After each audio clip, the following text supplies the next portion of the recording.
Olá pessoal do primeiro ano, tudo bem? Espero que sim. Bom, essa aula é uma continuidade daquela aula que a gente teve, a última aula, né, da semana 1, que foi a aula que nós vimos os pré-socráticos, os filósofos pré-socráticos. Bom, como o nome já disse, a gente já sabe que são os filósofos que vieram antes de Sócrates, né, que a gente vai ver que foi um marco nessa filosofia enquanto um filósofo da Idade Antiga. Bom, então para isso a gente viu os filósofos pré-socráticos das escolas eleata, jônica, pitagórica, atomista, aula passada. Bom, a gente viu que tem um único filósofo que não se enquadra em escola nenhuma, que é o Heráclito de Éfeso. Bom, pessoal, o Heráclito, ele acreditava na mudança, né? no mutável, no movimento. E, além disso, ele tem uma ideia diferente dos outros filósofos. Ele não acredita no elemento obrigatório para o surgimento do mundo. Lembram do Tales de Mileto, que a água é o movimento que teria dado origem, o elemento que teria dado origem aos demais, né? Que teria sido o pontapé inicial no mundo que a gente conhece hoje. Bom, o Heráclito ele tem um outro modo de observação desse mundo, né? Ele vai decidir que o elemento responsável por isso tudo é o fogo. Por que o fogo? Porque o fogo é um elemento transformador. Transformador no sentido que ele pode mudar formas, pode mudar o objeto, pode causar mudanças muito profundas. Então, para ele, o elemento transformador é o fogo, que pode movimentar, agitar, transformar formas.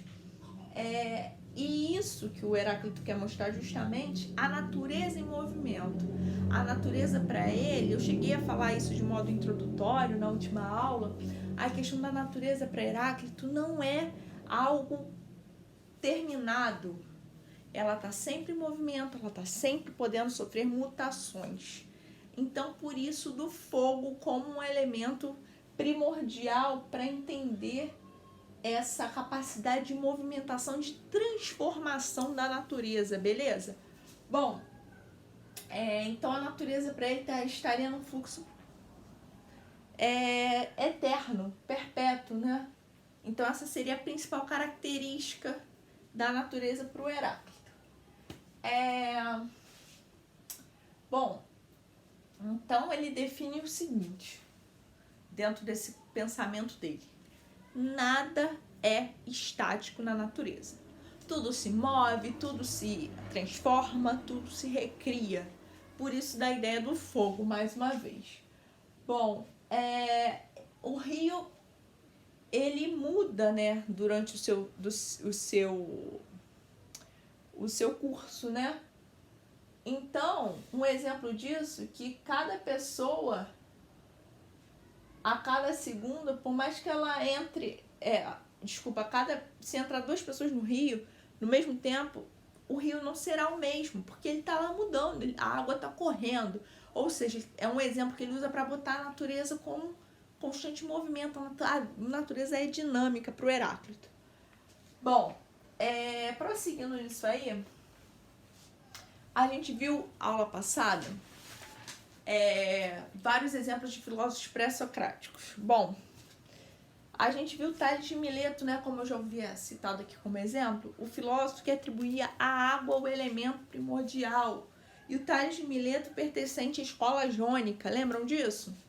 Por outro lado, a gente viu também a escola pitagórica, que não buscava um elemento primordial, mas traduzir essa natureza, esse surgimento em números, né? Lembra do Teorema de Pitágoras? Vocês devem lembrar lá da matemática, né? Então, Pitágoras, aqui na filosofia, ele aborda essa escola pitagórica, essa questão de traduzir essa natureza em números, né? Não somente buscar um elemento fundador. Enquanto a gente viu também que a escola eleata, sensata, né? Que é a escola do Parmênides.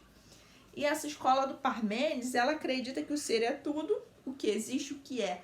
E essa escola do Parmênides, ela tem esse pensamento que o ser é tudo, que existe e que o vazio é o que não é. Bom, e o pensamento possibilita definir o que o ser e o vazio, o que não é. Só que essa escola do Parmênides, ela tem um pensamento que não há mudança, que as coisas que são fixas. Olha, tá vendo isso? O ser e o vazio, o que existe e o que não existe. Tem uma fixidez essa escola do Parmênides. Bom, então a gente pode comparar uma relação conflituosa entre as escolas do Parmênides e a escola, o Parmênides, né, filósofo propriamente dito, e o Heráclito. Tá. Então a gente porque um acreditava numa constante, né, e o outro numa dinâmica da natureza. E o Heráclito e o Parmênides, por que a gente fala que há uma distinção? Isso a gente comparando enquanto uma visão posterior, né? Eles em nenhum momento entram em conflito, em debate, né? Eles não chegam nem a se conhecer. Mas a gente vai ver aqui lá na frente que a relação da filosofia, o filósofo posterior sempre usa como tema de estudo, né? Sempre há, mesmo que para contestar, o entendimento do anterior. Ou seja, eles são sempre influenciados por quem veio antes. E o Platão, Aristóteles e Sócrates vão comparar justamente Heráclito e Parmênides. Por conta dessa diversidade, né? Para um mundo é de coisas fixas e para o outro tá tudo em movimento, há uma dinâmica. Então essa era a diferença fundamental, que o Heráclito está defendendo a mudança contínua das coisas, do mundo.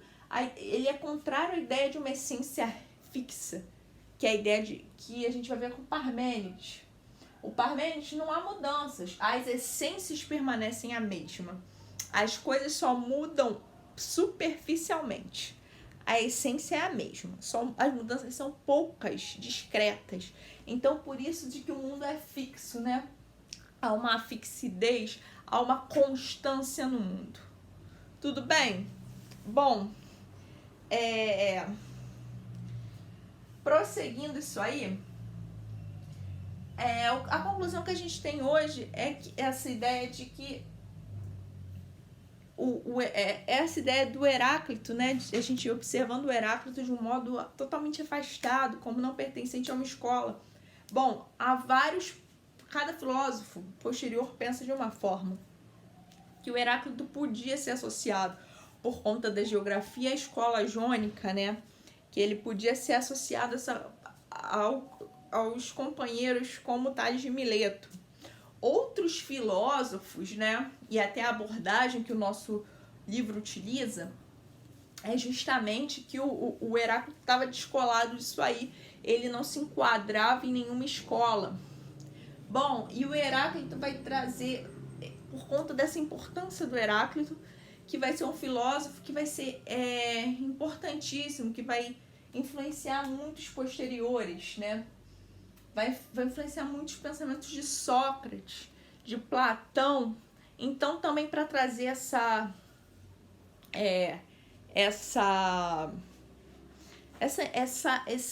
ressaltar essa importância, muitos filósofos, muitos autores separam Heráclito de uma escola, né?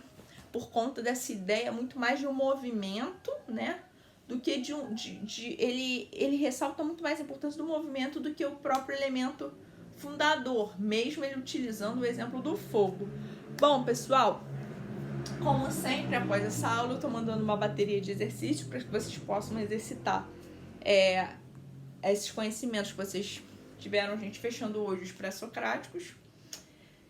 E, juntamente com a bateria dos exercícios, eu estou enviando também o gabarito. Vocês têm acesso ao Túlio, vocês podem acessar os exercícios, realizar, logo depois conferir os gabaritos. Bom, outra modalidade que a gente tem feito direto com vocês, mais uma vez relembrando, que lá no AVA tá tudo agendado já.